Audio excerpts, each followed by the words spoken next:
தெளிவாக புரிந்து கொள்ளுங்கள், தெளிவாக புரிந்து கொள்ளுங்கள். தாய்க்கு பின் தாரம் என்று சொல்லுவார்கள்.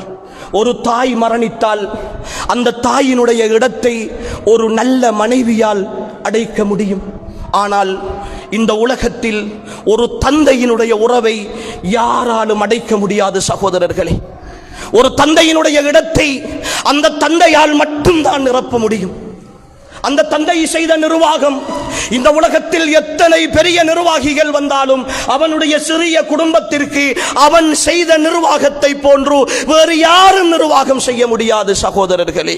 தந்தையினுடைய இடத்தை இந்த பூமியில் யாரும் நிரப்ப முடியாது.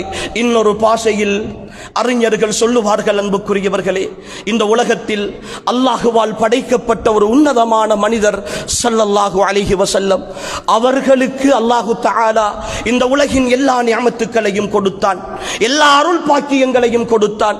ஆனால் அல்லாஹுவின் தூதருக்கு கொடுக்காத ஒரு அருளை இந்த உலகத்தில் எனக்கும் உங்களுக்கும் அல்லாஹ் தந்திருக்கிறான். அன்புக்குரியவர்களே, தந்தையை பராமரிக்கிற அருள். தந்தையின் முகம் காணாமகத்தான் அல்லாஹுவின் தூதர் பிறந்தார்கள். அந்த பாக்கியம் அல்லாஹுவின் தூதருக்கு கூட கிடைக்கவில்லை.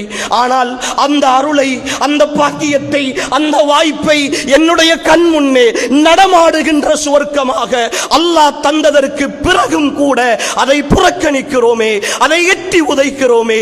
அன்புக்குரிய ஈமானிய உறவுகளே, நாம் கடுமையாக சிந்திக்க வேண்டும். நாம் மிக கடுமையாக இந்த விஷயத்தில் சிந்திக்க வேண்டும். தெளிவாக புரிந்து கொள்ளுங்கள் அன்புக்குரியவர்களே. இமாம் ஷாஃபிஈ ரஹிமஹுல்லாஹ் அவர்களிடத்தில் ஒரு மனிதர் வந்து கேட்கிறார், என்னுடைய தந்தை என்னோடு அடிக்கடி சின்ன சின்ன விஷயங்களுக்கெல்லாம் முரண்பட்டுக் கொள்கிறார், நான் அவரோடு முரண்பாடோடு சண்டை பிடித்துக் கொண்டு இருக்கலாமா என்று கேட்ட நேரம் இமாம் ஷாஃபிஈ ரஹிமஹுல்லாஹ் தந்தைக்கான உரிமையை எப்படி விளங்கி இருந்தார்கள் என்பதை பாருங்கள் அன்புக்குரியவர்களே. உன் தந்தையோடல்ல, உன் தந்தையோடல்ல, உன் தந்தை போடுகிற செருப்போடு கூட, உன் தந்தை அணிகிற பாதணிகளோடு கூட நீ முரண்பட்டு விடாதே என்று சொல்லி அனுப்புகிறார்கள் அந்த மனிதனுக்கு. தந்தைக்கு முன்னால் குரலை உசைத்து பேசுகிற, தந்தையை இரண்டாம் தரமாக கணிக்கிற, நீங்கள் எல்லாம் என்ன செய்திருக்கிறீர்கள் என்று கேட்கிற, நீங்கள் எல்லாம் ஒரு மனிதனா என்று கேட்கிற என் ஈமானிய உறவுகளே, வார்த்தைகள் கவனம், வார்த்தைகள் கவனம். சுவர்க்கத்தை நிராகரிக்கிற, சுவர்க்கத்தின் நடுவாசலை இழுத்து மூடுகிற அந்த பணியை இலகுவாக செய்து கொண்டிருக்கிறோம்.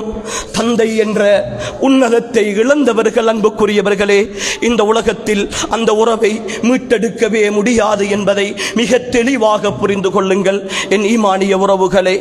தந்தை அல்லாஹ் அப்படித்தான் படைத்திருக்கிறான். ஒரு ஆணாக என்னுடைய பிள்ளையின் மீதான பாசம் எனக்கு இருக்கிறது, என் பிள்ளையின் மீதான அன்பு இருக்கிறது. ஆனால் என் மனைவியைப் போல, என் பிள்ளையின் தாயைப் போல என்னால் பாசம் காட்ட முடியாது. நான் கொஞ்சம் கண்டிப்போடு இருக்க வேண்டும். நான் கொஞ்சம் கண்டிப்போடு இருந்தால்தான், கொஞ்சம் அதட்டினால்தான், கொஞ்சம் ஏசினால்தான் அந்த நிர்வாகத்தை சரியாக செய்ய முடியும். இதுதான் மனிதனுக்கு அல்லாஹ் கொடுத்திருக்கிற இயல்பு. அர்-ரிஜாலு கவ்வாமூன அலன் நிஸா, அர்-ரிஜாலு கவ்வாமூன அலன் நிஸா. குடும்பத்தை நிர்வகிக்கிற பெண்களின் மீதான பொறுப்புதாரிகளாக அல்லாஹ் ஆண்களை நியமித்திருக்கிறான். அதனால் தான் எவ்வளவு கண்டிப்பான ஒரு தாயாக இருந்தால் கூட பிள்ளைகளை கண்டிக்கிற பொழுது அந்த தாய் சொல்லுவாள், கொஞ்சம் பொறு, வாப்பா வரட்டும் சொல்லிக் கொடுக்கிறேன் என்று சொல்லி பிள்ளையை பயமுறுத்துகிற தாய்மார்கள் இருக்கிறார்கள். அது இயல்பு அன்புக்குரியவர்களே.